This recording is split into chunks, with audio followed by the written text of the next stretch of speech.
Again, good afternoon and welcome to everyone in this room to our event Beyond the Barbed Wire, a documentary screening and a panel discussion on statelessness, a serious human rights violation that often remains invisible, just like the individuals impacted by it. But today we are all gathered here to see the invisible and to show that we hear them and that we stand with them.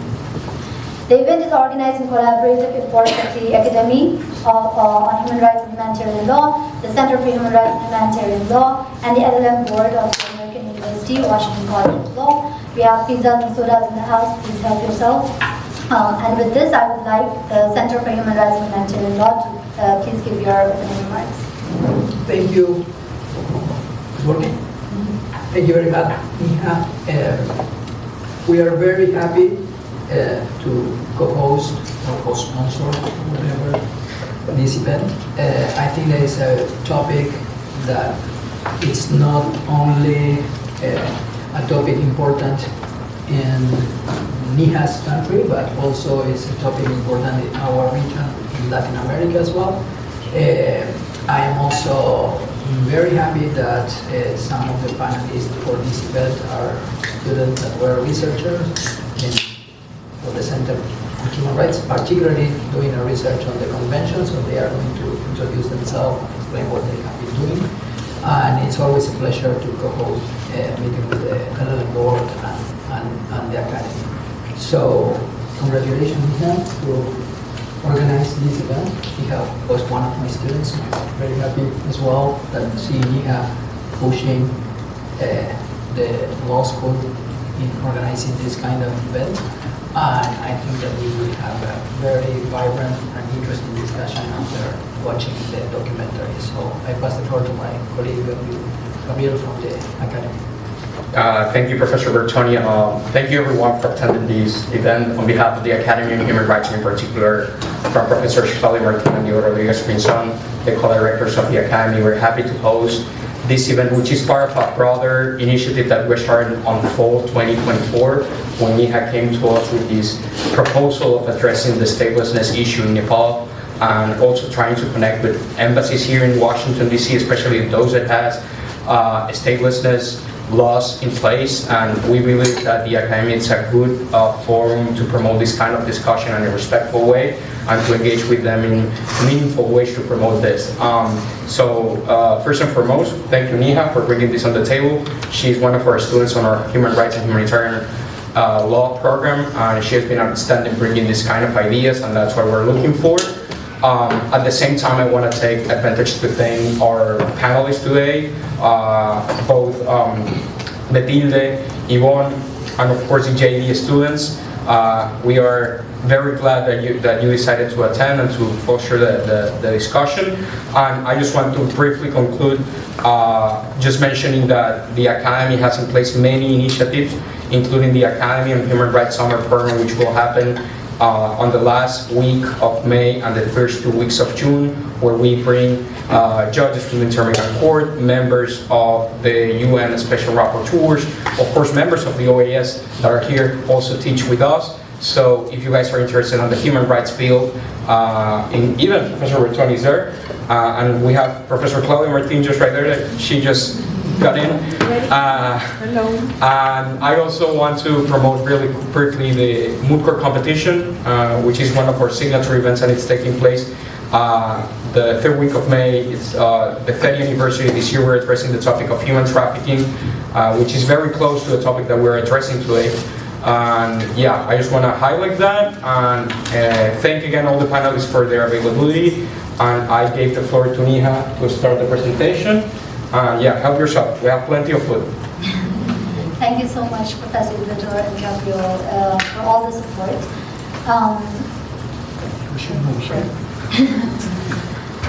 I'll quickly run through what we should expect today, and then we'll go gradually into the documentary watching together. A quick run of show. First, we'll watch the documentary together, then we'll have a panel discussion. I will introduce our panelists after the documentary, but I already want to thank you for being here with us and agreeing to share your expertise with us. And then we will open the floor for Q&A and sharing session, where I welcome everyone to share your thoughts, your questions, anything. Then we'll have a closing remark from the LL.M board, and hopefully if we have time, we will network after the event.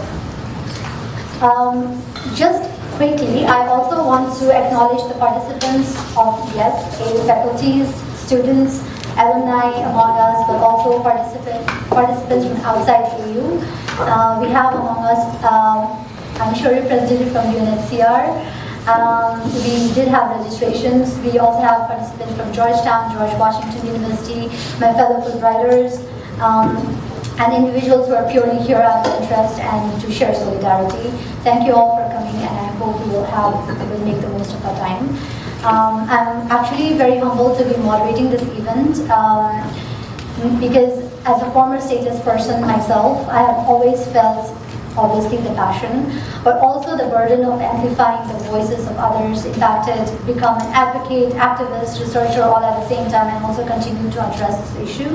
However, finding allies like Academy, Center, LL.M board, Ivonne, Betilde, like everyone, all the allies, has helps to lessen the burden and come closer to the goal each time.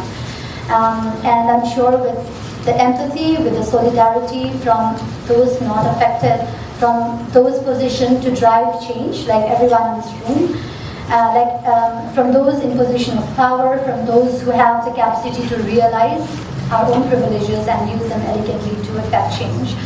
All while centering the voices, experiences, needs, and solutions by the impacted people themselves and communities. I believe that there will be no alternative left other than to win over this injustice. So briefly about the documentary that we're going to watch, and it's very important for me to share this before we watch, is that it is based on the gender discriminatory citizenship laws of my beautiful country, Nepal.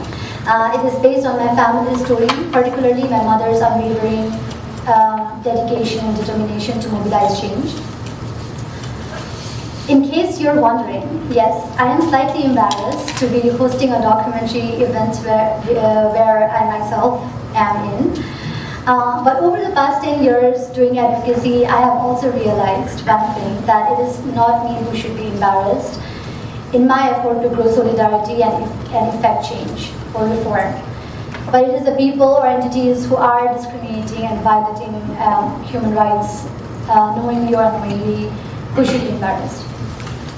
More than embarrassment, I guess it is difficult for me to watch it over and over again and listen to all the pains and relieve all the traumas of having lived as a stateless person or youth, or humiliating or having faced humiliation during my work of advocacy.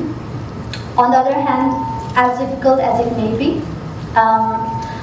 the more I share, the more I find solidarity from many allies nationally and internationally, globally, that makes this difficult task bearable.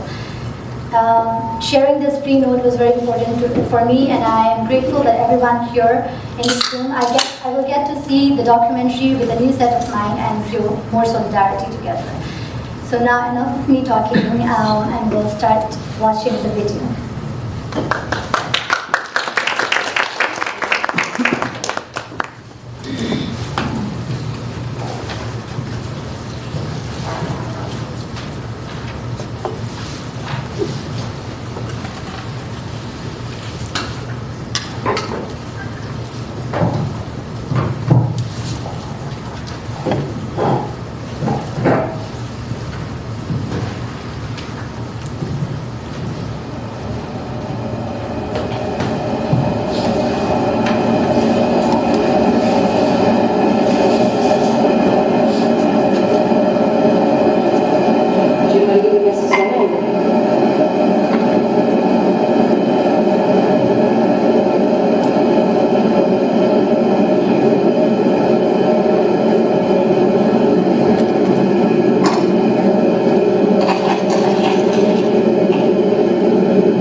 Biscuit सबै सक्यो रहेछ Apple स्याउ र Apple भयो एक पारा स्याउ र chia भयो ल ल आमासँग चाहिँ अनि अस्ति त त्यो वडाध्यक्ष मसँग बोलेको त्यो वडाध्यक्ष हो त म दिप्ती गुरुङ अहिले नागरिकताबाट प्राविधिकहरूको सञ्जालको एक्जिक्युटिभ डाइरेक्टरबाट काम गरिरहेको छु यहाँसम्म आइपुग्ने journey was a long journey खासको रेजिस्टर्ड अफिसर नाम चाहिँ सिटिजनसिप अफेक्टेड पिपल्स नेटवर्क अनि यो संस्था चाहिँ हामीले स्थापना गऱ्यौँ तर त्यो स्थापना गर्नुभन्दा अगाडि कथाहरू के थिए होइन किन कसरी के कारणले भनेर त्यस्तो सानो एउटा चाहिँ हामीले हाम्रो इतिहासको बारेमा सानो छोटो हेर्न सक्छौँ I started with the qualification of just being a mother of 2 daughters. I say I had the best moment of my life. I was very proud to have them as my daughters, and we 3 of us, we had a wonderful life. That's what I see. I don't know what they have to say about this, but personally I enjoyed every bit. Along with them, I was also growing up as a mother, as a human being. They taught a lot to me. We had wonderful times, fun times, and संसारै मतलबै थिएन त्यस्तो गरेर हुर्क्यायो मतलब we were lost within ourselves भनौँ यस्तो रमाइलो गरेर हुर्किरहेको थियौँ तर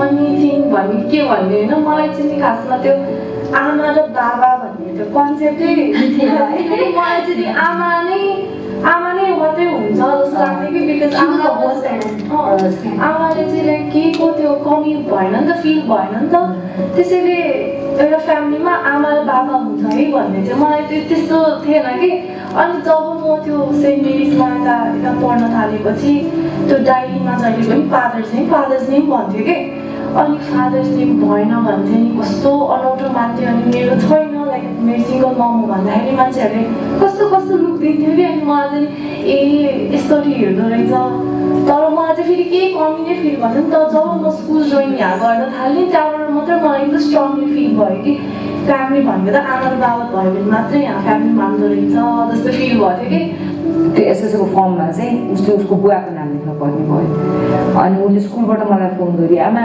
मलाई त यहाँ स्कुलकोमा चाहिँ बुवाको नाम लेख्न पर्छ त्यो फर्ममा चाहिँ आमाको नाम लेख्ने ठाउँ थिएन बुवाको नाम मात्रै लेख्ने ठाउँ थियो अनि सबै क्लासको अगाडि ए कस्तो बच्चा रहेछ बाउको नाम पनि थाहा नहुने बाउको नाम त जसलाई थाहा भइहाल्छ नि भनेर भन्नुभयो कि अनि त्यति बेला चाहिँ आई फेल्ट रियली मेरो छोरीले फर्स्ट टाइम त्यतिखेर ह्युमिलिएसन देख्नु पर्यो स्कुलमा फर्म भर्ने बेलामा उसलाई चाहिँ बुवाको नाम सोधियो र त्यो फर्म त्यो स्कुलको टिचर्सहरूद्वारा च्यातेर फालियो भने के पहिलोचोटि चाहिँ अनि मैले फोन गरेँ आमालाई यस्तो भयो भने अनि आमा भोलिपल्ट स्कुल आउनुभयो स्कुलमा आएर प्रिन्सिपलसँग एडमिनिस्ट्रेसनमा बल्ल कुरा गरेर उहाँले चाहिँ होइन मेरै नाम लेख्नुपर्छ भनेर सो फादर काटेर मदर लेखेर मेरो आमाको नाम लेखेँ होइन दिप्ती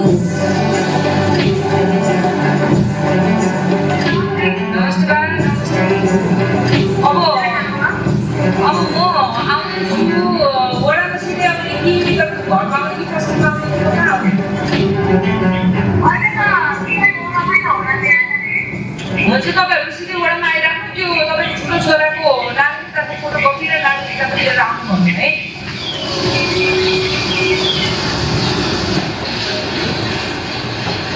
म यहाँ वडा कार्यालयमै छु अलरेडी तपाईँ यसो गर्नु वडा कार्यालयमा आउनु होइन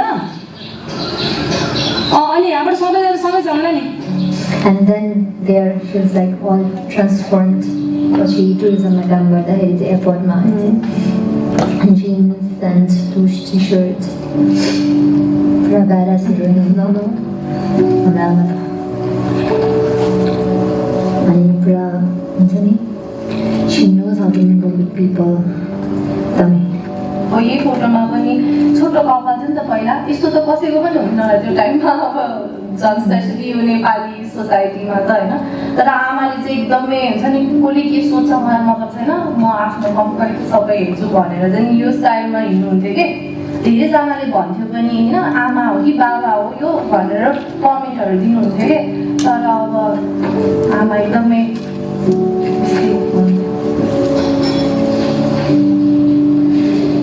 मेरो छोरीले MBBS दिनको लागि अप्लाई गर्यो अप्लाई गरिसकिसकेपछि चाहिँ उसलाई चाहिँ एन्ट्रेन्स एक्जाममा पनि बस्न दिएन उनीहरूले त्यसको लागि पनि नागरिकता साइन्स गर्यो अनि हामीले ल ठिकै छ त त्यसो भए नागरिकता बनाउन जानु त नि कति ठुलो कुरा त ट्राई गरेर हेरौँ भनेर हामी गयौँ जाँदाखेरि फेरि उसलाई चाहिँ नागरिकता बनाउनको लागि चाहिँ यो चाहिन्छ त्यसमा सबैभन्दा फर्स्ट चाहिँ बाबुको उसको बायोलोजिकल फादरको नागरिकता लिएर आऊ भनेर भयो 12 पछि चाहिँ जब मेरो सबै साथीहरू चाहिँ होइन को डक्टर बन्न जाने कोही इन्जिनियर बन्न जाने कोही बाहिर जाने होइन दे वर weaving their careers होइन अनि एकदमै त्यस्तो भएको बेलामा I was running around government offices with my mother होइन झ्याल एउटा झ्यालबाट अर्को झ्याल गइरहेको थियो अनि जता जाँदाखेरि पनि फेरि humiliations होइन Why would anybody be interested in my bedtime stories? Why would anybody want to know what happened between two men? How happened? What happened? Because it was Saluckको विषय त होइन You know, I didn't want to relive the trauma that I went through in my past.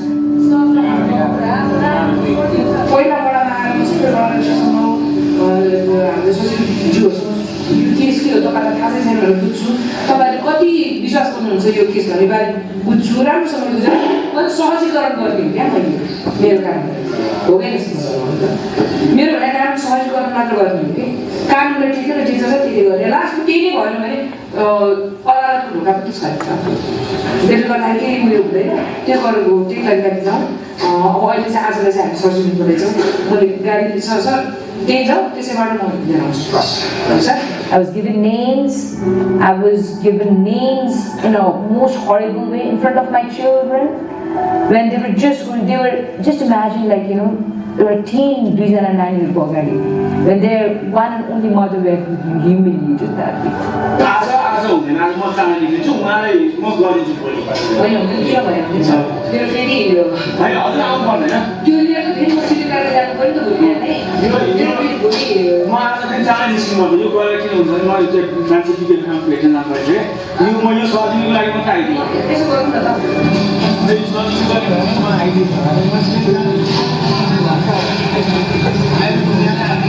यहाँ पनि घरमा त होइन यसो सानो बिस्तारमा बसेर पनि हो होइन तर तलको मान्छेहरू त थाहा हुँदैन नि उहाँको केस मलाई चाहिँ कस्तो एक्जाम्पलसँग दिइन्थ्यो भन्दाखेरि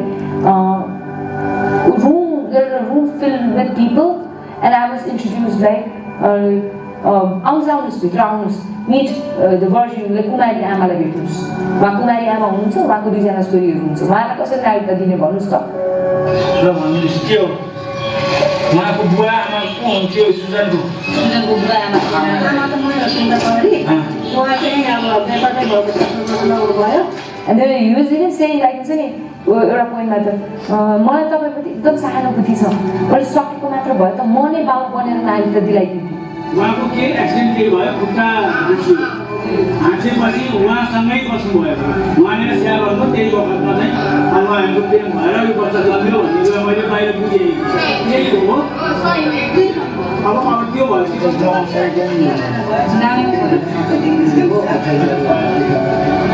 मैले किन्ने मेरो नानीहरूलाई बाटोमा छोडेर हिँडेको होइन मैले जति जानेको सकेको जस्तो मेरो तन मन धनले जे जाने जे सके मैले मेरो दुईटा नानीहरूलाई मैले साथ दिने प्रयास गरेँ वंशजको नानी छोरी म वंशज भनेपछि हाउ आर वी रङ मिति 2080-12-26 को जन्मदत्ता सम्बन्धको पत्र बमोजिम जन्मदत्ता गरियो है ठिक छ एकदम it was a big blow to my dignity so I said no this is not done I should not accept this as a fate I'll do everything everything in my, मेरो बसमा भए जति मैले सबै मैले कोसिस गरेर I'll fight for this cause.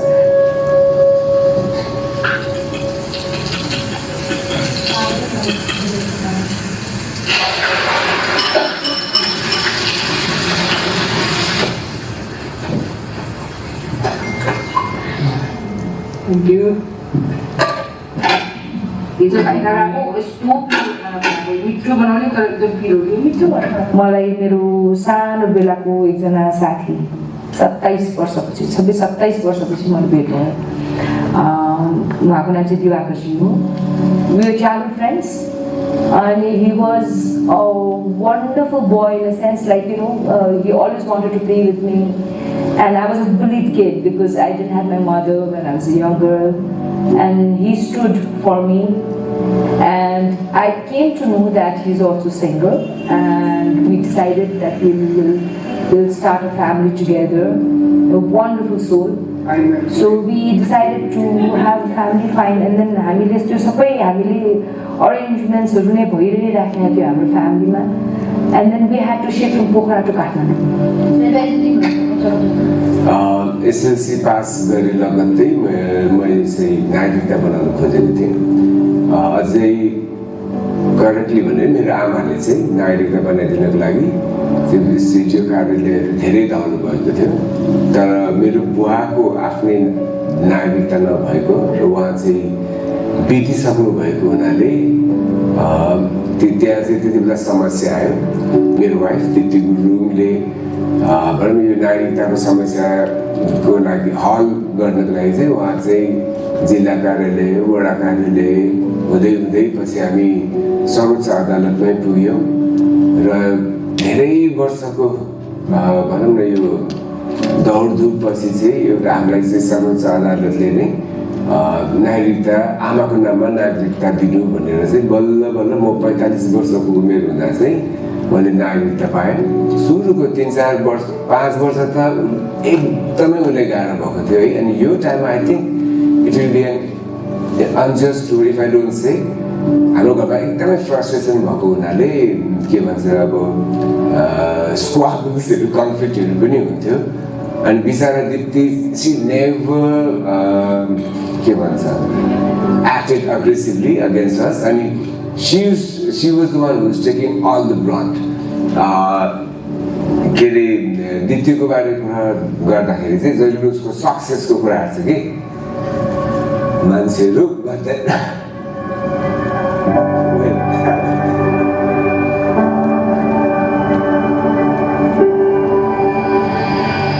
This is the window of wisdom I always call it.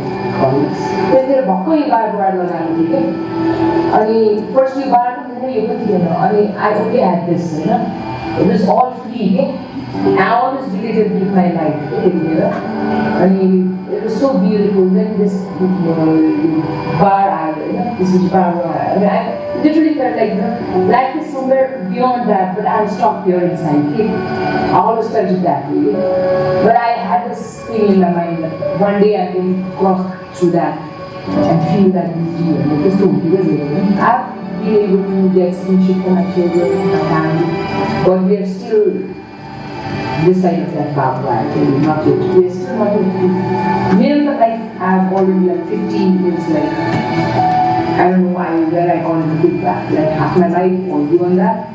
But which is still like their children were born right now at this moment, they are still not in free. So that's how it exactly feels like.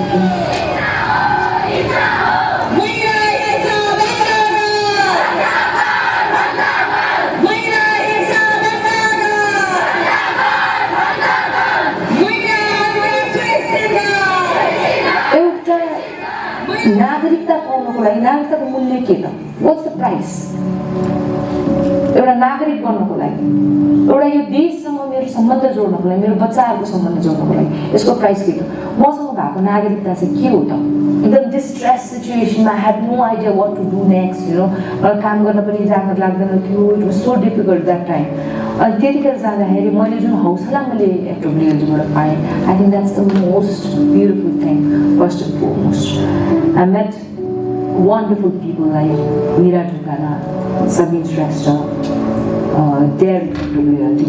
And there my daughter got an inspiration to start a career as a lawyer, as a law student. And त्यहाँबाट अलिकति एउटा भनौँ न एउटा प्रेरणा मिल्यो, एउटा हौसला मिल्यो. त्यहाँबाट we started this journey.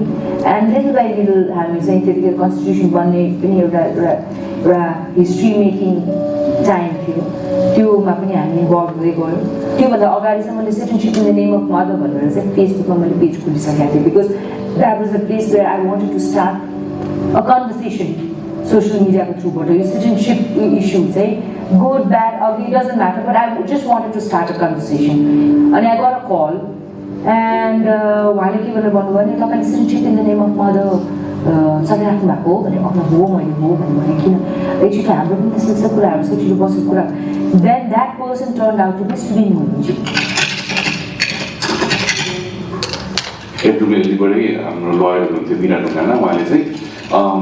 एकजना अर्को अफेक्टेड मदर हुनुहुन्छ, उहाँसँग पनि कुरा गर्नु, उहाँ पनि एकदमै एक्टिभिस्ट नेचरको हुनुहुन्छ. सो त्यो गरौँ न त, त्यो सम्पर्क गर्नुहोस्, उहाँले पनि हेल्प गर्नुहुन्छ भन्नुभयो. अनि को हुँदो रहेछ भनेर अनि मैले यसो इन्क्वायर गर्दाखेरि दिप्ती गुरुङ भन्नुभयो. ल हुन्छ भनेर मैले फोन गरेपछि हामी यस्तो गर्न खोज्दैछौँ, तपाईँ जोइन गर्नुहुन्छ फेरि.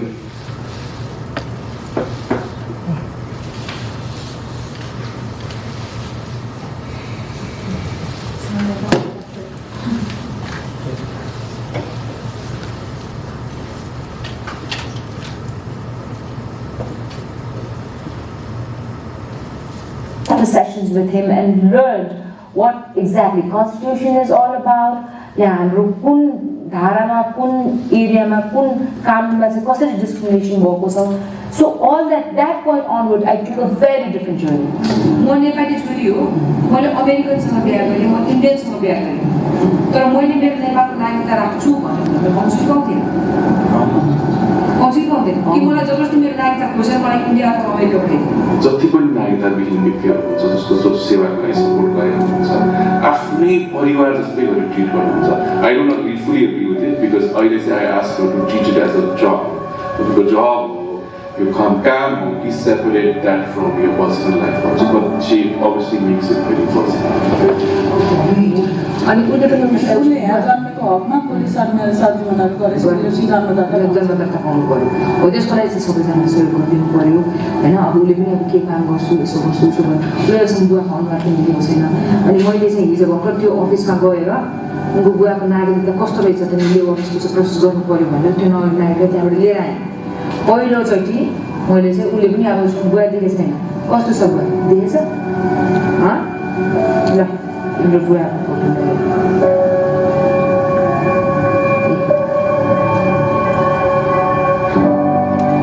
हेर्दै जाँदाखेरि नागरिकताबाट पीडित भएको, नागरिकताबाट अफेक्ट भएको इस्युजहरू यति धेरैहरू आउन थाल्यो.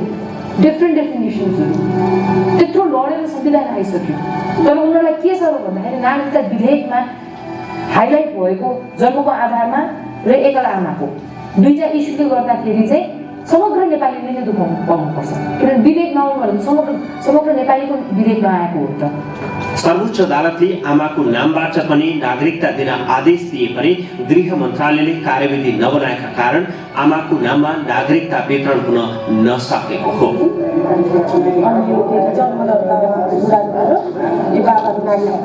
They don't allow women to participate in such kind of programs, and how do they expect to establish women's rights without women's participation? And they're talking about rights and all that kind of thing. So they need to bring their women, allow their women to participate in this kind of program.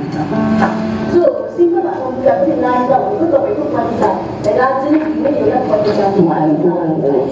right after her. Give me the mic. I will give you the mic.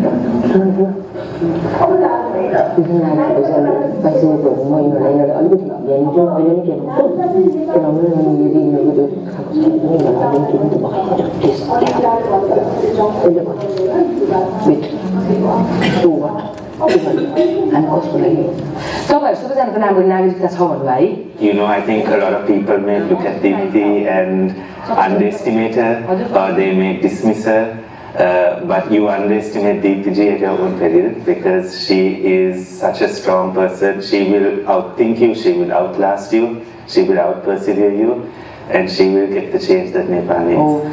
सुन्नुहोस् है please तपाईहरुलाई चाहिँ मैले हात जोडेर माफी पनि मागे माइन्ड नगर्नु होला यो चाहिँ विशेष गरिकन साँच्चै नै जो समस्यामा परेकाहरु छन् उहाँलाई एड्रेस गर्नको लागि उहाँले कतिवटा कुराहरु हामीसँग खुल्नुपर्ने हुन्छ जुन भइसकेकोहरुसँगको अगाडि चाहिँ खुल्न उहाँहरुलाई अप्ठ्यारो पर्छ नभएकोहरु बस्नुस् भइसकेकोहरुलाई चाहिँ म आज हात जोडेर माफी नै माग्छु बरु तपाईहरुलाई प्लिज आजको लागि छोडेर गइदिनुस् होला गाह्रो छ मलाई थाहा छ तर तपाईको जित बाहेक अरु कुनै विकल्पै छैन के तपाईले तपाईको बच्चालाई यदि नेपाली भन्न सक्दैन भने को चाहिँ नेपाली नभन्नुस् त बुझ्नु हैन यही जन्मै यही हुर्किए तर नागरिक नपाउँदा कोहीले हात काट्न खोज्छन् कहिले एक साल अगाडि मेरो छोरीले हात काट्यो के बहुत समस्या भएको तपाईको छोरी कहाँ छ अहिले त्यही त मैले कल गरेर बोलाए तपाईको के छोरीलाई तपाईले अहिले मैले गाडी भाडा दिए भने नि गाडी भाडा लिएर आउन सक्नुहुन्छ हजुरको अर्गनाइजेसनमा मेम्बर हुन पाउँछु म अफ कोर्स पछि किन अहिले नै बोल्न सकिन्छ You understand? It is your organization. With Citizenship Affected People's Network, in our in-house strategic planning, we came up with a wonderful plan. We call it 3 pillars of our organization. So 3 pillars, one is advocacy, another is safe haven for the stateless people, and third is social awareness. So yo 3 pillars मा रहेर हामीले चाहिँ काम गर्ने हामीले एउटा framework बनाएको छौं नेपाली भन्ने लेखमा त लेखेको छ फेरि अब मृत्यु दर्ता बनाउन पर्छ अब मृत्यु दर्ता कसरी बनाउनु त मृत्यु दर्ता बनाउँदाखेरि यो व्यक्ति यही नै हो भनेर एउटा शनाखत गर्दै भने मृत्यु दर्ता पनि बन्छ है वीर अस्पतालमा मृत्यु भयो मृत्यु दर्ता कागज छ त्यो हस्पिटलको कागज छैन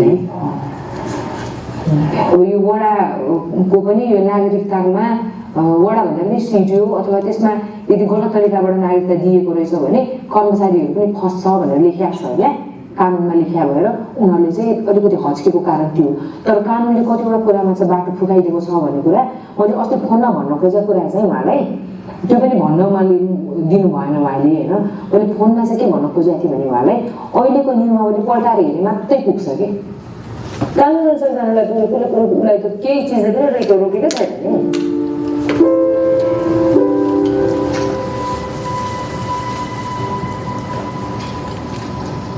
नागरिकता अब बनाउन नपाउँदाखेरि कति मात्रै अब कहाँ मात्रै धाएँ कति अब नेताहरूलाई नि भने त्यही पनि हुन्छ भन्नुहुन्छ कल गरिदिनुहुन्छ जब अब त्यहाँ मैले कल गरिदिएको भन्नुहुन्छ गयो फेरि खाली हात फर्किनु पर्यो त्यही छ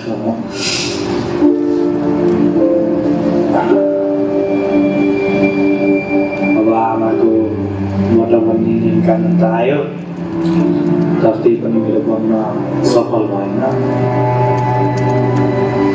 नागरिकता पनि अब आशले त अब जिन्दगी चलिरहेको छ नि अब आशै नभएको भए हिम्मत हार्न चाहिँ भएन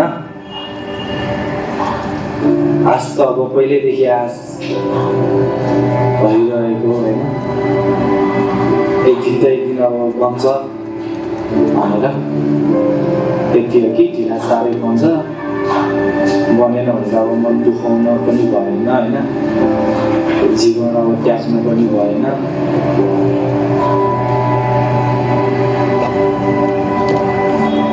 अस्ति ओडामा जाँदाखेरि चाहिँ एकजनाले अब नागरिकता पाएन भनेर आफै अब जलेर मरेछ यसरी सुसाइड चाहिँ नगर्नुहोस् होइन ढिला साह्रै हुन्छ भन्छ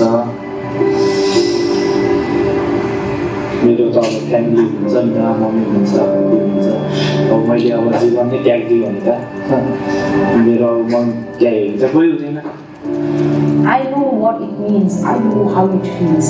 हरेक दिन, हरेक moment, it's like मर्दा मर्दै बाँचेको, खस्रेर बाँचेको एउटा जिन्दगी बाँच्छु. So मैले के सोचेँ भन्दाखेरि ठिकै छ मैले इन्फो गरिसकेँ, मैले पाएको यति अनुभव छ, मैले मेरो बच्चाको पाउनु पाइसकेँ, तर what about other children?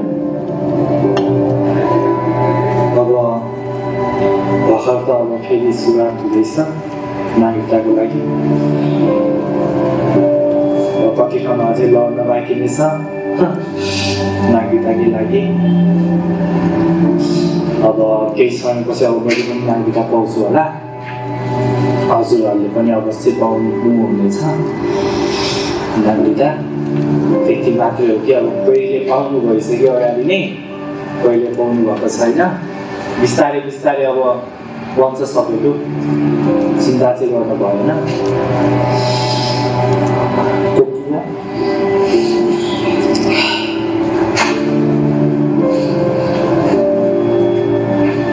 To the last मेरो अन्तिम सास wrong I choose to stand for them and for this cause. So whatever I have to do, whatever it takes, I'm there.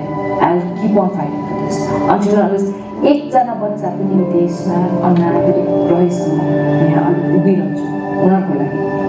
र उनीहरूको लागि होइन, to be honest I have to say मेरो लागि हो, मेरा नानीहरूको लागि हो. I have to stand for that. There's no turning back.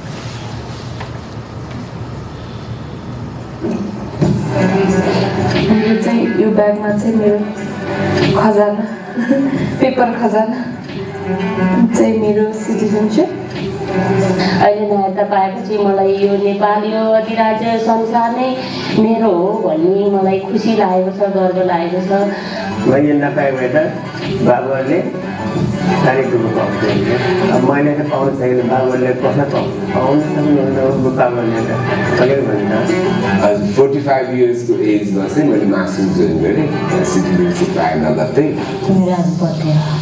मैले मेरो विस मैले मेरो नागरिकता पाओस् भनेर विस मागेँ.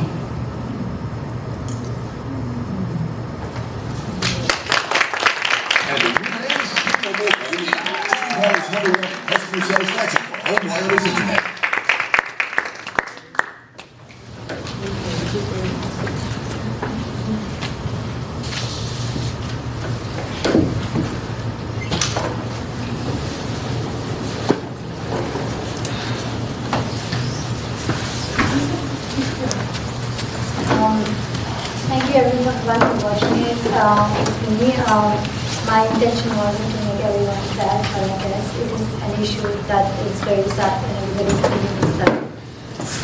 Even currently as we are speaking here. And the girl who said that she prayed her birthday wish is to acquire citizenship. Recently, happy news is that she recently acquired citizenship last year after a long battle. And also the guy who was speaking, he also got citizenship last year after 5 or 10 years, right? But these are only few cases, and there are more cases that we cannot reach everyone, and we hope that this documentary was made possible by the Global Campaign on International Rights and was supported by UK funding. But I also wanted to let you know that Nepal is only one example. And there are 24 countries in the world that still has gender discriminating citizenship laws. And it may sound like 24 countries is a significant number, but at the same time, it's a very small number compared to the countries that do provide for citizenship rights. And the point that I'm trying to make is that 24 countries is a small number, and with everyone's effort, it is a low-hanging fruit that we can tackle. Like we can address this if everybody is advocating and everybody's on it. And there has been a lot of momentum gained in recent years, and unfortunately due to funding crisis, due to a lot of issues, impacted people-led organizations are not being able to continue with fierceness as they should be. And there's a fear that the advocacy, all the momentum that we've built might be pushed back because of the crisis, because of the funding crisis or the lack of, or if we do not engage more on this issue, because it is a low-hanging fruit and we can, with everybody's support, tackle it. Now, gradually transitioning on to the panel discussion. For many of us who do not come from countries that has gender discriminatory citizenship laws, I know how it feels. It feels infuriating and unjust even to hear about it. It feels very absurd and weird. Even more infuriating is the fact that gender discriminatory citizenship laws is not the only cause for statelessness. There are so many other causes that create statelessness. And some of these causes are state secession, state ceasing to exist, and people falling into this legal gap and borders, where the new countries now define who their citizens are, and they leave out certain groups. Some reasons can be racial discrimination, ethnic discrimination, national discrimination on the basis of national origin, and there are so many other causes of statelessness. So to precisely discuss more on this and what the international law, because we're all academics, mostly we're all academics here, so we're trying to engage in more slightly academic discussion on what are the international laws addressing it, and then what are the international judicial mechanisms in place. And just to give you some stats, people mostly talk about what is the statistics of statelessness. How many people are statelessness? Is it an issue worth giving so much time for? It's funny because unofficially there are 10 million people who are stateless in the world, but according to UNHCR's official record, there are 4.4 million people who are stateless. Understandably, because of the lack of data from states, because they wouldn't want to produce a state data that would be against them. And so despite being such a pervasive issue and the gravest of human rights violations, it has until now managed to fall outside of the grips of international judicial mechanisms, which our student researchers, Ivonne and Ellery, from the Center for Human Rights and Humanitarian Law, had done a research on what are the international mechanisms and how international judicial mechanisms can be employed, are in place, and why are states not doing it? What is the problem here? What is the issue? So they'll be sharing about that. So now, kindly help me welcome our panelists. First, we have Betilde, Muñoz, Pogossian. I'd like to welcome her in front. Director of the Department of Social Inclusion at the OAS Secretariat for Access to Rights and Equity. She has over 15 years of professional and research experience in Latin American and Caribbean politics. So she'll be precisely sharing about the status of statelessness and have discussion on the context of OAS. Then we have Ivonne Garza. Hi. Senior Associate with the Center for Human Rights at the O'Neill Institute for the National and Global Health Law at the Georgetown University. Ivonne is also a human rights specialist focusing on the issue of statelessness, and she's previously worked or served as the rapporteur on the rights of migrants of the Inter-American Commission on Human Rights.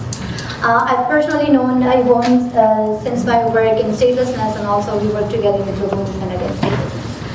And then we have Ellery, Saluck, and McCarthy. I'd like to welcome you in front as well.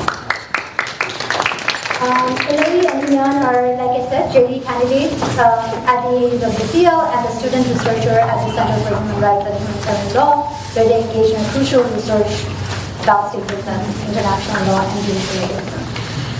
Thank you all for joining.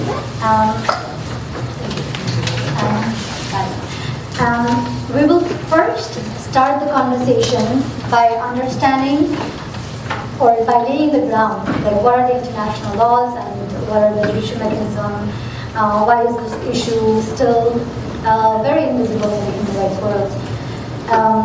For that, we'd like to start with Ellery and Ivonne. So Ellery and Ivonne, can you enlighten us first about what are the existing international laws, what did you find out, what are in place, and what judicial mechanisms do these international law, if at all, envision?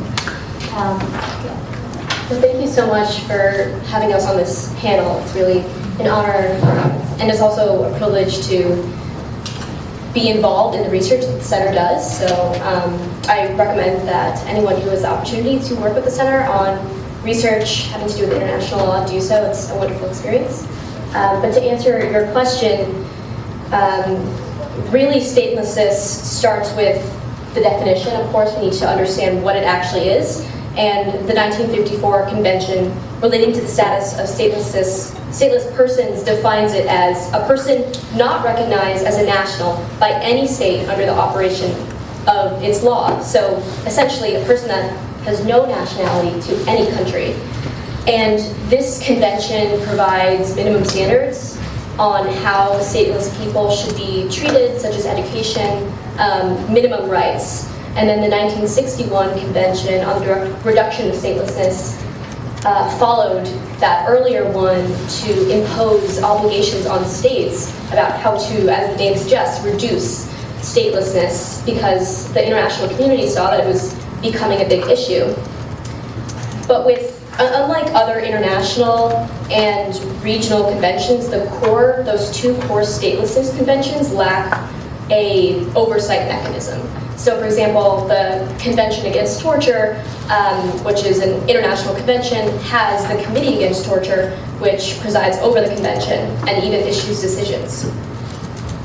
But other international conventions that do touch upon statelessness include the International Convention on Civil and Political Rights, as I mentioned, the Convention Against Torture, the Convention on the Rights of the Child, many conventions, the International Convention on the Elimination of All Forms of Racial Discrimination.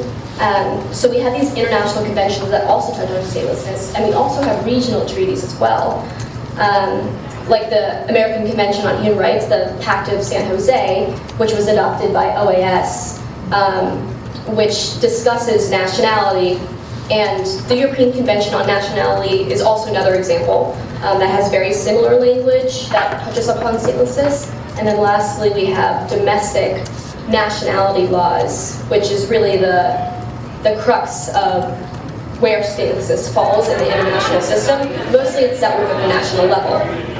And then regarding where statelessness has been litigated, unfortunately it has not been litigated at the ICJ, the International Court of Justice, but several other courts have approached the issue. And on the international scale, it's been approached by the Committee on the Rights of the Child, the Committee Against Torture, the Human Rights Committees, all of those UN committees that are attached to those conventions that I had mentioned earlier.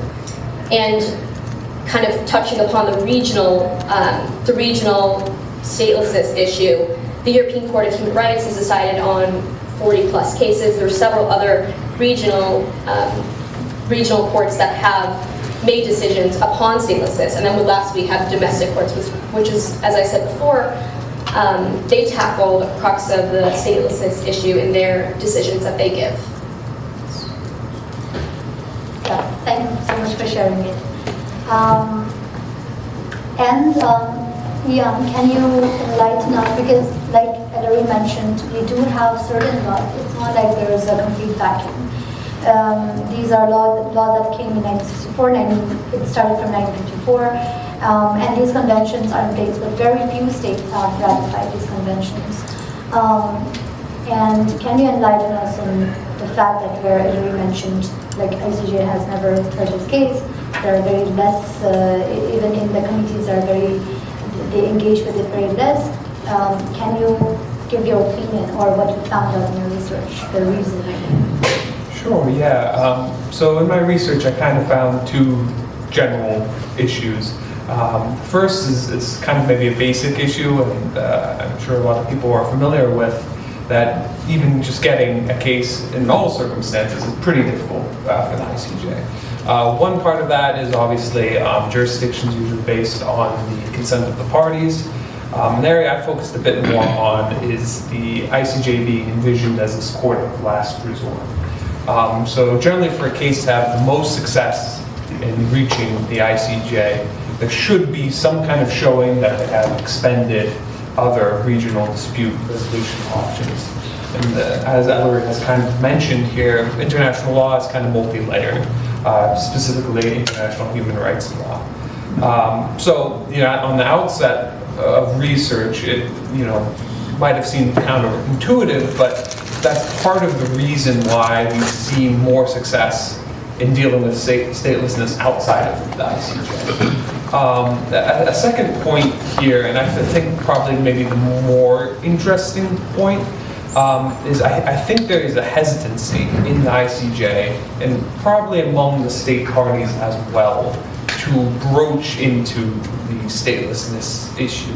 I think particularly because of the way it may implicate domestic nationality law, as we saw in the documentary. So we do have, the international obligations, which Ellery has mentioned, but there's also this underlying kind of countervailing state interest here. Nationality laws, citizenship laws, this kind of exclusionary power of the state. These are all kind of seen as like fundamental elements of statehood. There's a really good article aptly named Issues of Statelessness in International Law.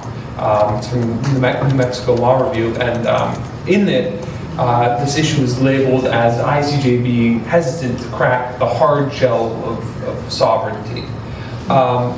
Andrea Preggini, another researcher at Melbourne Law School, argued that one of the best ways for statelessness to actually reach the ICJ is if it was maybe attached to an erga omnes complaint, like a genocide complaint. We're kind of seeing that right now. There's a case currently being heard called the Gambia versus Myanmar. It's primarily a genocide complaint. It concerns the Rohingya, or a predominantly Muslim minority in Rakhine State, and their treatment by the Myanmar government. The relevant bit here for statelessness is that the Rohingya are labeled, or if you will, Myanmar's justification for their actions is that they are an illegal migrant community. The ICJ has gone as far as to say that the Rohingya do have a connection to Rakhine State, but beyond that, they've kind of sidestepped the issue of statelessness, and that they have focused on the genocide complaint primarily.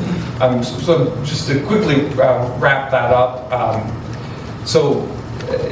that's all kind of to say, yes, getting into the ICJ is difficult. But there are some more fundamental issues going on in international law about how the state sphere and the international sphere interact, how courts hand off human rights complaints from the state level to the international level, and I think at times between levels at the international level. Thank you so much for your research and putting all the hard work in doing it. Like Ellery and Ivonne mentioned, we do have international laws, and there are a few cases that is not directly related to statelessness, but taken to ICJ in the form of genocide, and statelessness is just a part of it. And there has not been any case that specifically focuses on statelessness. But there has been a lot of advocacy around statelessness in the recent years. A lot of organizations, including the UN organizations, regional organizations, ONUs, everybody working together to mobilize change. And while we are still at the international context, I would like to go to Ivonne. And because Ivonne has worked on the OAS context, but also globally on the issue of statelessness as a whole, academically and also as an advocate, can you enlighten us about your findings and what are the main challenges in the international context in addressing statelessness? Thank you. And I'm very happy that this event is being hosted, and I want to thank also the law school, because statelessness is an issue that doesn't get enough discussion spaces. So I think it's great to have this space and sharing more. As Neha was saying, this is not something that happens in Nepal and in other countries, but here in the Americas, we have a long-standing history of statelessness with issues like the Dominican Republic, where structural discrimination leads to thousands of people being rendered stateless after a decision of 2013, in which the Constitutional Court deprived of nationality to many children born to Haitian parents in the DR. But in addition to that, the issue of gender discrimination that leads into statelessness is also present. For example, in the Bahamas and Barbados, there's still at the constitutional level provisions that discriminate women from passing on citizenship to and birthright nationality to their children. So basically in the Bahamas and in Barbados, married Bahamian and Barbadian fathers can transfer nationality, but unmarried are not or treated differently. And it is in many cases unclear for a married woman how to pass their nationality in those countries. Unmarried women can do it. So there's an issue of discrimination on the basis of gender, but also on marital status. So that's an issue that remains unresolved. In 2016, the Bahamas had a constitutional reform referendum, and it failed, basically under the argument that granting equal nationality rights would enable LGBTQI persons to adopt children or have children, and so that's why the vote failed, and this has not been resolved. And there's a continuous work from advocates to solve this issue, right? Even in 2022, there was a UPR, and recommendations have been strengthened. But beyond that, litigation is really a challenge, and why? And this is something that I love to share, but all of us can hold identity documents, right? What happens when you can't access them? And the reason is basically you go to an office and some person tells you no on the basis of whatever reason, maybe because your parents don't have a birth document or a passport, or they're on irregular status in a country, etc. The issue with statelessness is that you need to prove that you lack something. So it's basically an omission. And if we all are lawyers, we know that proving something that exists, an active situation, is easy because I can say I have a bottle of water here. It's a fact. I can prove it because I'm holding it. But saying that I do not have a bottle of water, it turns out to be more complicated. Because why do you prove that? There can be endless reasons as to why. Maybe I don't have access to a shopping center, maybe the water was not put in a bottle, maybe the bottle didn't exist, didn't come here in time. There's many reasons as to why that didn't happen. And so how to prove an omission? To prove an omission, you need to prove so many other existing situations, right? So why was an omission happening? You need to prove that somebody did not do something, etc. And that leads to issues of nationality being very difficult to document and being very difficult to bring into a court or an instance or international body. The good news is that here in the Americas we have, that's something that's going to complement what my fellow panelists have said, is that in the Inter-American system, the American Convention fortunately enshrined the right to nationality autonomously on Article 20. And what that means is that we are able to go and request and seek remedy for that right without being forced to link it to some other thing. In the European context, that doesn't happen because even when the European Convention protects it, it's linked to other rights. So you always have to bring a case with other rights. And that was the case for many years. Cases that came into the Inter-American system were linked to the violation of other rights. The first cases were with regards to education. 2 girls that couldn't access education, and the court linked education to assess nationality. That is the case of Jan Impossible. It was until later, after the year 2014, that judgments really ruled on the right of nationality autonomously, like a violation to a right of nationality by itself. And that is the case of expelled persons, etc.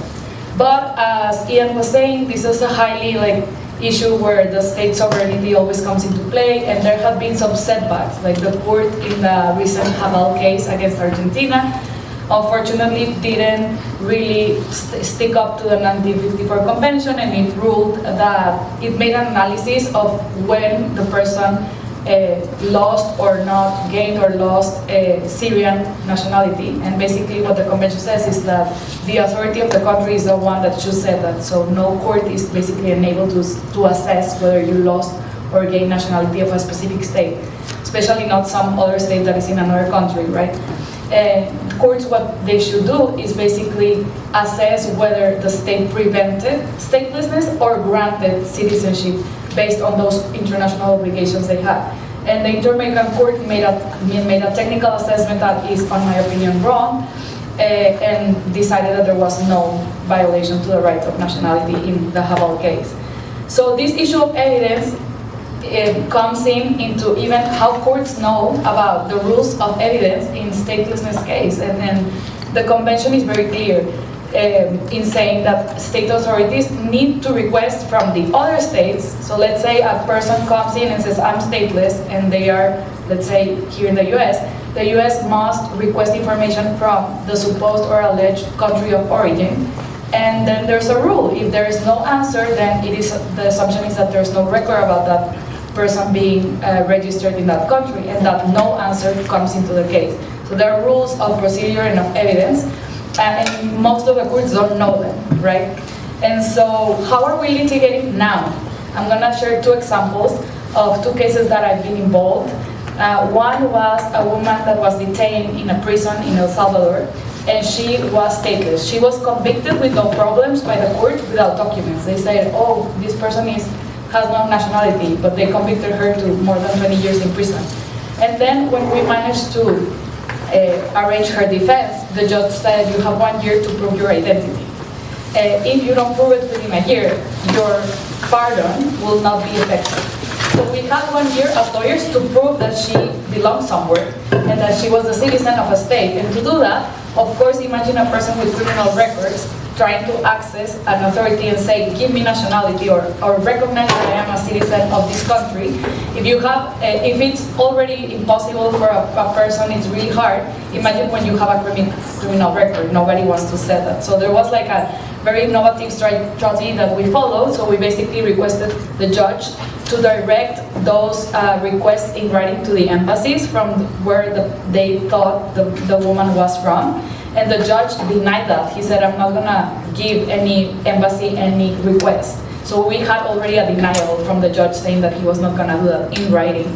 And then with that, we went to the UN and said, oh, this judge doesn't want to even take us to the embassies, and the embassies are not accepting us, and there's no answer. So I lack a remedy, I lack an avenue, right? And that was the proof. You have to generate acts to show that you are being discriminated against everywhere, or that you don't have access. So basically litigation in nationality rights turns a lot into generating no's, right? Generating written no's.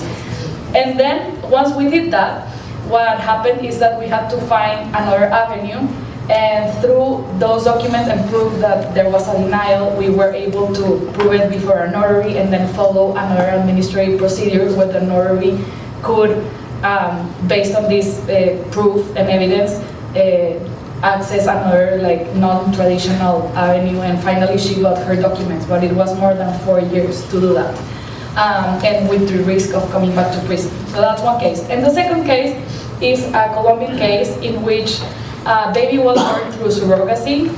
Colombia is a case in which is a country in the Americas, one of the few that they don't only request your parents to be nationals, but you also need to prove residence, legal residence. So that means that all the people and migrants who are in Colombia that have irregular status, imagine many Venezuelans that came into Colombia that are basically without a visa or whatever, they cannot even go to the state authorities. And if they have a child, that child will not be Colombian. And it won't be Venezuelan either. So there's a lot of issues with this restriction in Colombian constitution that requests residence. And so this Ukrainian person came to Colombia to have a baby through surrogacy. The surrogate mother basically registered the baby because she was Colombian, and then through an amparo, a habeas remedy, the nationality was granted to the Ukrainian father.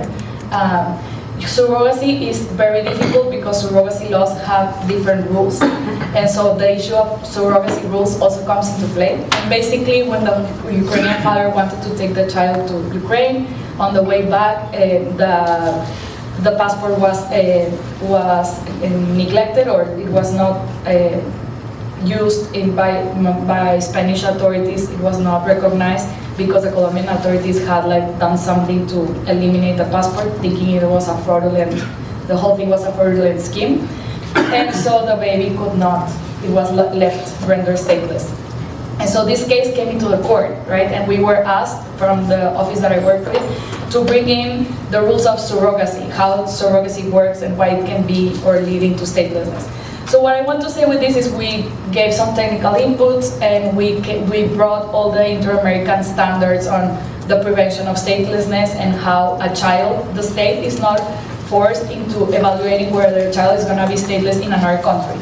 It is enough with the state to analyze whether the child is going to be rendered stateless within its own country. And that's the only thing they need to do. They need to say, okay, me, Colombia, am I responsible for this child? Am I going to eventually produce statelessness if I don't take action? And if the answer is yes, then that's the obligation of the state to guarantee that there's no statelessness. And the court gave a great decision. It's the decision T232 of 2024. It was ruled last year. And it basically said that authorities had failed into preventing statelessness, the previous birth registrar office authorities, and that the child should be granted Colombian citizenship, nationality, I'm sorry. And so it was a great decision. There's also a few technical things that we can comment on how the court also goes into analyzing whether the child was going to be rendered stateless in Ukraine, and that's not an issue for the court to analyze based on the convention.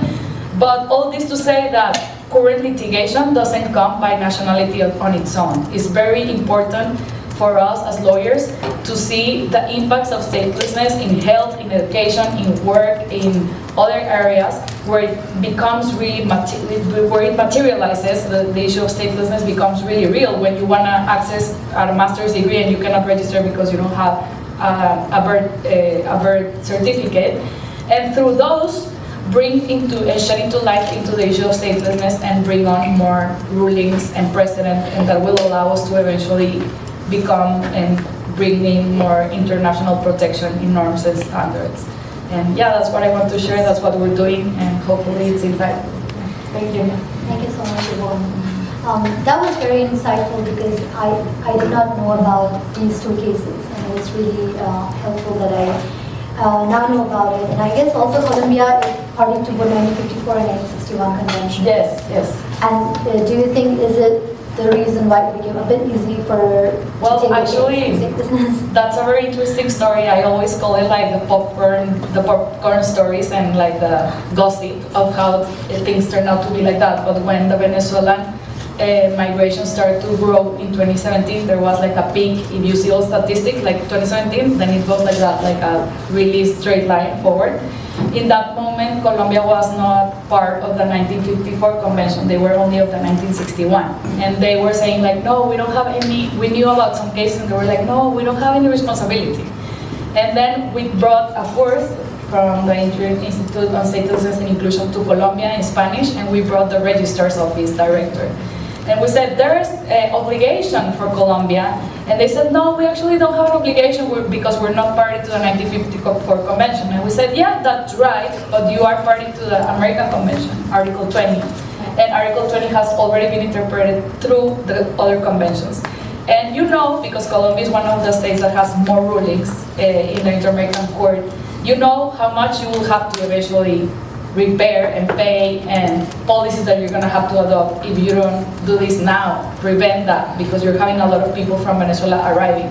And the registrar's face became like I think he started to count the millions of dollars in his head. And he was like, oh, I don't want this, can you please come to my office tomorrow and let's discuss this. And after many years of being like very reticent to solve that, we had a conversation with UNHCR and other entities, with the registrar the day after that.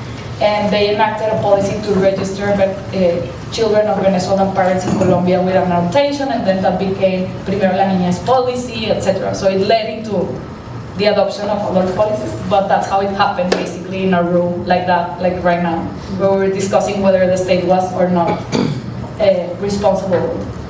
Thank you so much. Three things comes into my mind when you say all these. First, the power of advocacy and the power of growing allies, and that's exactly what we're doing today here. Like, we're growing more allies and more voices. Second, when you mention all these cases, like 4 years it took for one of the cases.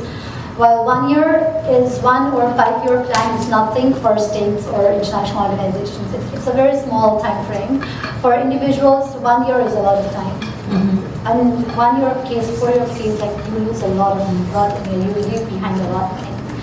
And there's a lot of human rights violation during that time already. you cannot repair that. The least you can do is give citizenship. The third thing that comes to my mind is, I forgot. I remember later. But now moving on to Betilde. Thank you so much again for being with us. Moving on to a bit of a regional context, OAS. My research showed that OAS is a bit progressive in the sense that the OAS has promised to work for statelessness in general. Like there is a good commitment from the region itself. So please tell us more about what is the status of statelessness here and how is OAS working on it. Well, it's excellent to be here with you guys. I thank you for the invitation, of course, to Georgetown as well as American U for organizing the event and thinking of the OAS to contribute. I mean, it's hard to top this excellent panel and the research that has been done by the JD students, and oh my God, it's amazing what you're doing with the concrete cases. As you already explained, Ivonne, I mean, there's a series of reasons why statelessness continues to be a key priority for the OAS.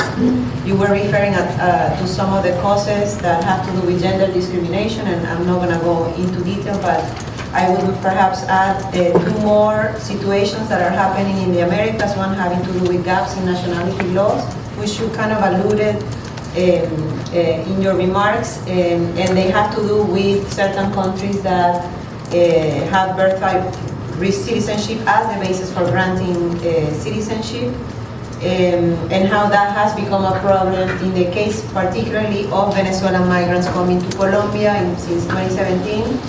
And for those of you who are not aware, we're talking about the situation of babies born of Venezuelan parents in Colombia that because of the laws in Colombia cannot access Colombian citizenship due to the fact that their parents were in a regular situation, but cannot access Venezuelan citizenship either because there's no consular services in Colombia for them to be able to access these, or simply they're not able to go to Venezuela and register the birth.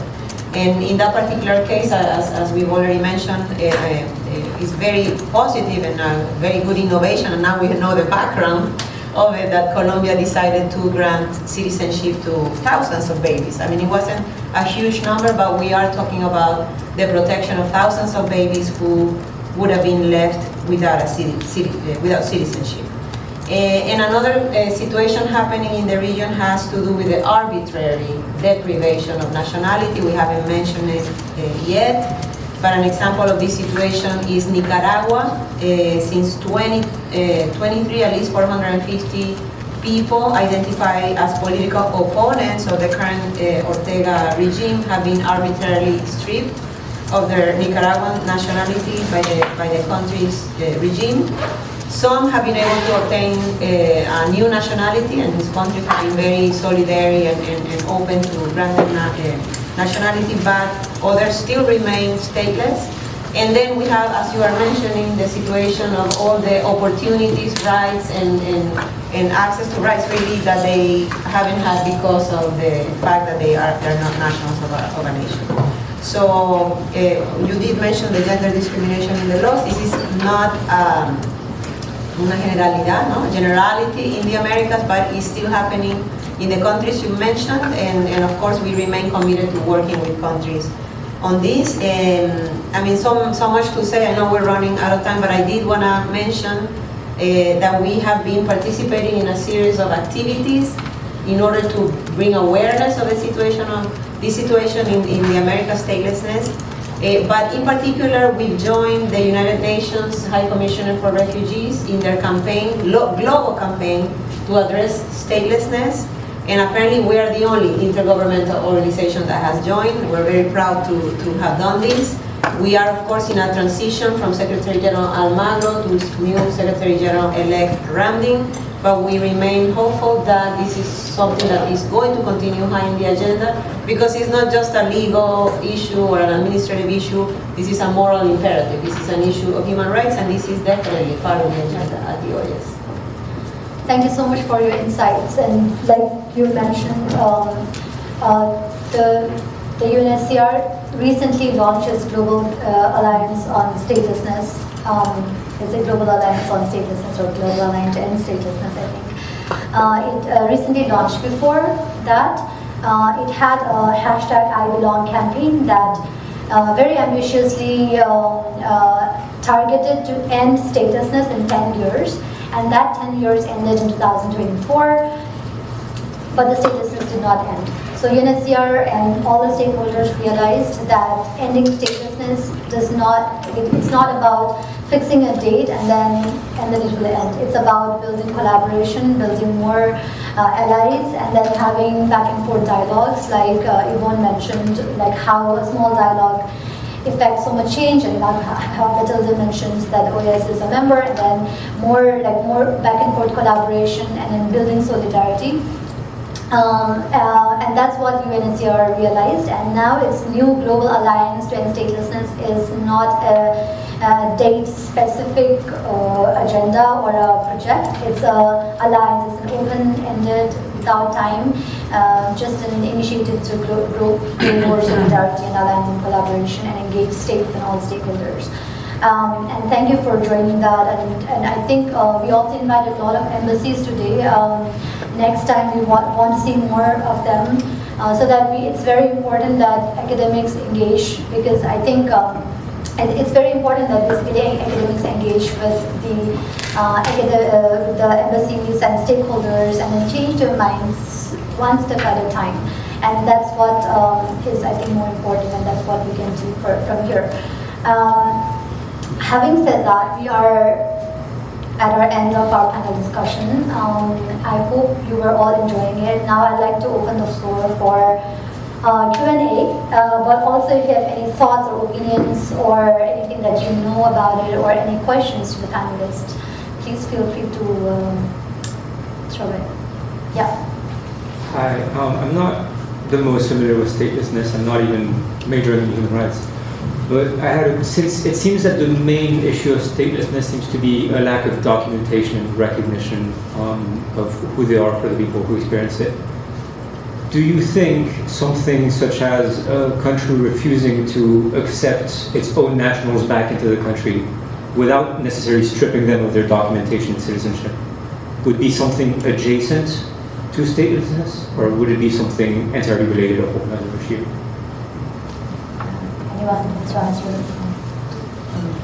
Okay, that's a great question. It's actually happening in for example, Nicaragua, what Betilde was sharing.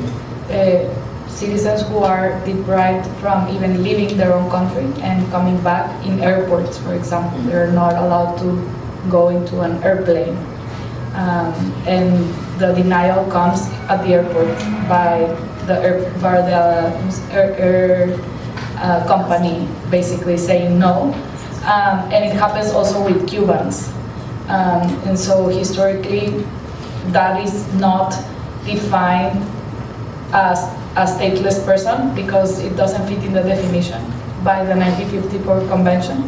The definition was it's like someone who is not recognized as a national by the operation of its law.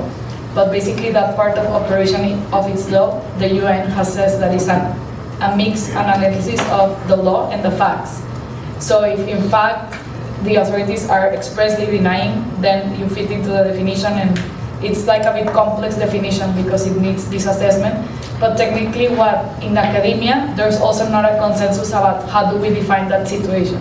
So what in general we refer to is risk of statelessness, because you are denied a right that is correlated or deeply linked to the exercise of nationality, right? Like entering a country or leaving it, even if it's your own. So there is no like a term in the convention, a legal definition. There's a lot of discussion on how to name it, and there is no current consensus to say, but generally we say the person is at risk of statelessness because these acts eventually are denial of an exercise of a right that is your nationality right. So I hope that responds. Yeah, and quickly to add, I'll come to you. Also, some states, like states that are not signatory to either of the convention, They try to get away with saying that we are not signatory to the Humanitarian Convention, so that definition does not apply to us. For example, in Nepal, we haven't signed this convention. So our country does not recognize that we have an issue of statelessness. We have people without citizenship, but they're not stateless. That's what the government says. But then, at an international level, the definition of statelessness is one of law, but also of fact, like Ivonne mentioned.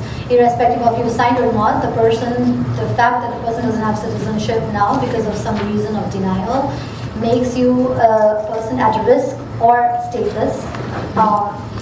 But it shows that you're not legally done. Yes. Yeah, so there's a lot of, to add to what Neha is just saying, there's a lot of discussion on the notion of de facto statelessness. Some people agree and some people disagree, and there's no like, okay, let's all agree on this notion. But many people refer, also if you read in articles, etc., de facto statelessness, it refers to this like, what we are just describing, like the materialization of a denial of exercise of nationality in different ways, but that doesn't fall into the legal definition enshrined in the convention.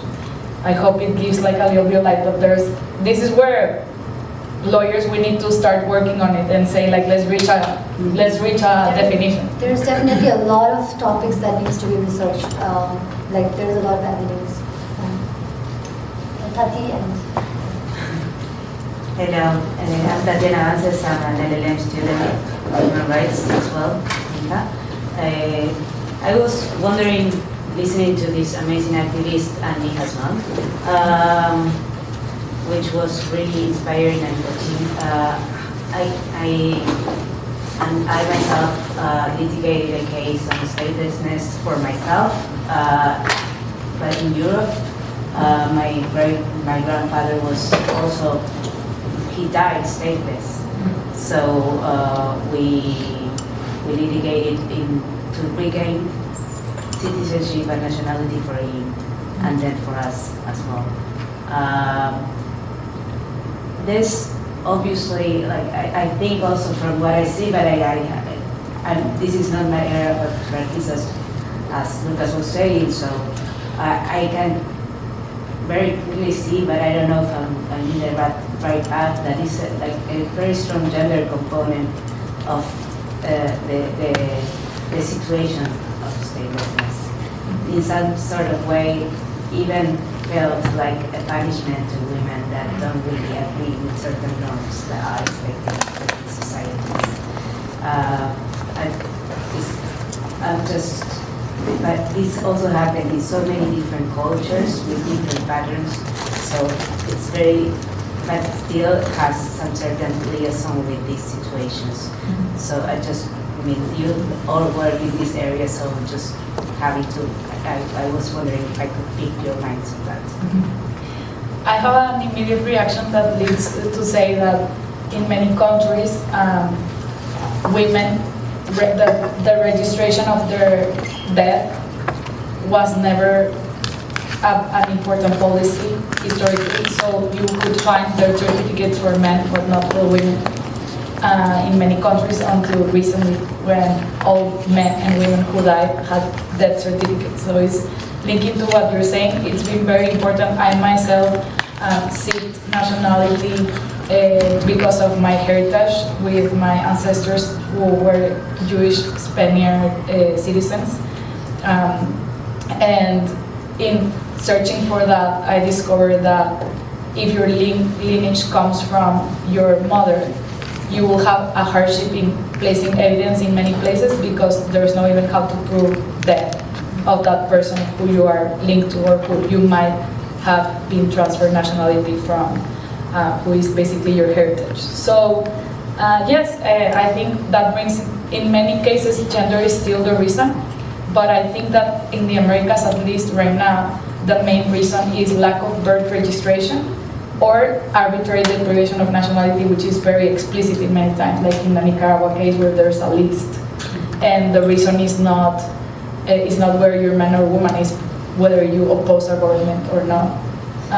And in other cases, it's just being an irregular or a regular migrant. So this is like the criteria, right? Not necessarily in all cases gender, but gender is a big a big part of very important issues like in Bahamas, in Barbados, like in Nepal. Women have been historically, just like gaining voting rights, also gaining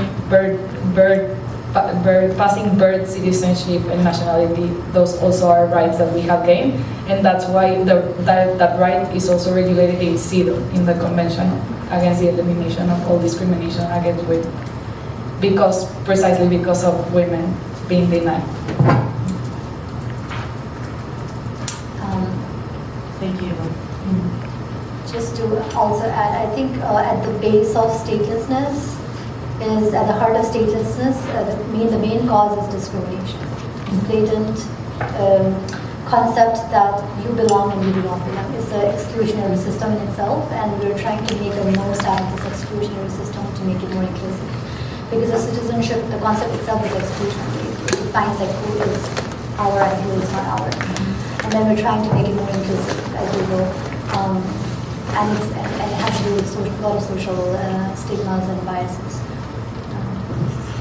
I'm just thinking out loud after hearing everyone. When I was working on this with Neha and preparing all the events and the invitations for the embassies, and Ivonne mentioned these cases of the Jamaican court,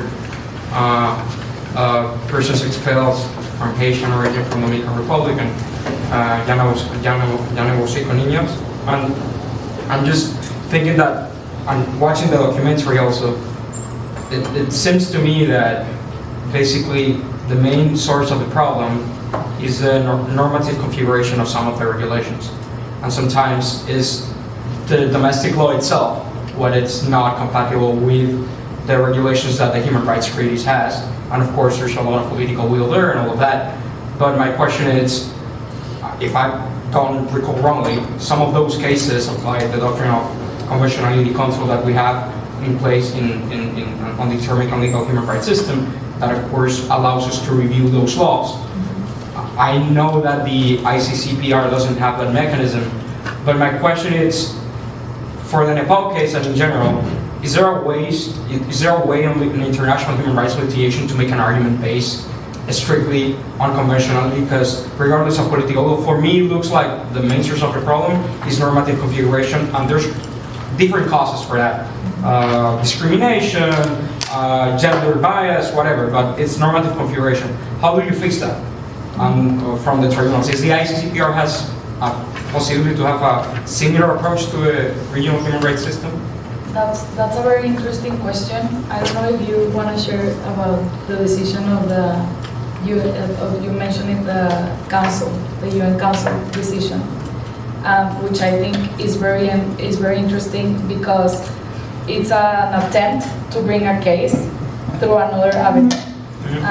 It basically touches on the ICCPR, and so I don't know if you want to share a bit more about that. Definitely, and I hope this answers your question, but what I found in my research was that often states and the international system approaches statelessness through these other conventions, not the right. So we've talked a little bit about this, but it's not approached by showing violations of the 1961 and the 1954 conventions that talk directly about statelessness, but often statelessness is linked to provisions in the ICCPR, in other conventions, and those are where the violations are found by states. I hope that answers your question, but Yeah, so, and just to add to the part where you said, I think it's a legal framework problem, I would like to disagree a bit, because actually the fact that we have the Global Alliance, I think that I've been working on the issue of statelessness for more than 10 years, and when we saw the most development was not when we went to states and say, hey, why don't you adopt a reform to your framework, but rather when we worked with organizations like the OAS, and that's why I'm very thankful to Betilde to be here and the commitment that the OAS has shown to this issue, because it was through the collaboration of the OAS, the UNHCR, and civil society organizations that we were able to say, hey states, why don't we sit? And why don't we talk about the implications there are not only the exercise of nationality rights, but also economic implications. If people don't have a nationality, they don't go to school, they don't go to health system, they grow stateless, then they cannot access, they cannot work, they cannot do this, and in 15 years you have a problem because it's the lifespan of a person, and millions of persons if you don't address it correctly. So actually reforms in the legal frameworks came after the advocacy and intercollaborative work happened and occurred. It would have never happened through only a challenge of a case in the Constitutional Court. It would have never happened if it was only challenging the constitutionality of a law. It was actually when organizations sat with governmental organizations and we all sort of consensus together of how to address an issue. So I think that this issue is highly an issue of politics as well. And there is a normative problem, but without the political side, basically there's no solution. And that's why UNHCR has enacted this campaign now that includes states as champion states and international organizations, because they have understood like, oh, it's not enough by adopting statelessness determination procedures. We require the state to actually come in. And why? And this is super interesting for me, it blows my mind as a lawyer. Like, we always, when we come to law school, discuss the state. And Hannah Arendt has great books on this, like the state, right? What is the state and what is the state comprised of? And then it's the same state that we all created to live in societies, in democratic societies. That is the same state that denies you to be a part of something. And that is the same state that renders you stateless. So it's just like a full circle where the problem starts, in the state or the person, and as lawyers we have a lot to discuss on that, on the little thing. I was also going to react to your point, but you read my mind. We don't come from the legal field, we're a political organization at the OAS, and I was just going to say that this legal framework problem can definitely be addressed with awareness, these type of events with targeted audiences that can be sensitized to the situation and maybe become also advocates and allies, and then try to generate reforms. Solutions that may be short-term, maybe policies, not necessarily in the legal frameworks, but eventually will lead to that. And from the discussions and what we prepared for the meeting today, I mean, there's issues that the OAS as a political organization cannot resolve, like the Nicaragua thing. How can we make sure that, I mean, there's so many things that we need to fix to only get to the nationality issue of the 450 Nicaraguans. Or the Venezuelans in Colombia issue that, fortunately, because of the work of many people, and because of the interest of the Colombian state, they were able to solve. But we definitely have homework with a couple of countries that we mentioned, that I won't mention again, where we can definitely do some advocacy, maybe propitiate an event like that, so that they can start thinking about how to, maybe a short-term policy that eventually can lead on to a legal reform. Because honestly, in the end, it's politics that is going to get this solved. So thank you everyone for engaging. We started 10 minutes late and we're ending 10 minutes late, so we're perfectly on time, I guess. Just a quick call for action before we leave, before I call it a for a closing remark, is that there is something called Youth Campaign on Equal Nationality Rights. It was supported and developed, I guess, groomed by Global Campaign on Equal Nationality Rights. The speaker, Catherine, who came in the last, she was the campaign manager of that global campaign, and they formed this Youth Campaign on Equal National Rights. This youth campaign also has come up with a youth statement, urging countries and UN to aggressively work on eliminating gender discriminatory citizenship laws. And this youth campaign and youth statement will be launched on 16th April on ECOSOC program. And so my call to action is basically, on the day it is launched, I urge every one of us to please also, if you want, to sign the statement so that our voice grows stronger and then we submit the petition to governments. let's end 24 countries, and Malaysia is doing a great job now because they're on the verge of reforming their laws. They're only yet to sign a last signature, and then it will be 23 countries if that happens. So let's reduce it to 24 countries. So on 16th April, I urge everyone to sign the statement, and also we will be recording small videos asking people, why do you think gender equal citizenship laws is important? So if you want to, you can engage by giving your opinion in the video, and we'll create a video out of it. So that's a call for, one of the calls for action, but obviously the main call for action is, as students, as academics, let's engage in more research, more discussion, and there are a lot of research to be done on this issue. For example, the economic implication of the gender discriminatory citizenship laws, or the economic implication of the statelessness and the economics, or that's only one, but there are other, like in human rights, and like in how other human rights interconnect. So there are so many research that we can do and how states can engage. That's another call for action. Having said that, I once again want to thank the Academy on Human Rights and Humanitarian Law, the Center for Human Rights and Humanitarian Law, our amazing researchers, students, and our speakers from AAS, Betilde and Ivonne from Ellery Institute. And thank you everyone for joining. But lastly, I'd like to call LL.M board, who's also one of the organizers, to give a closing remark. Thank you.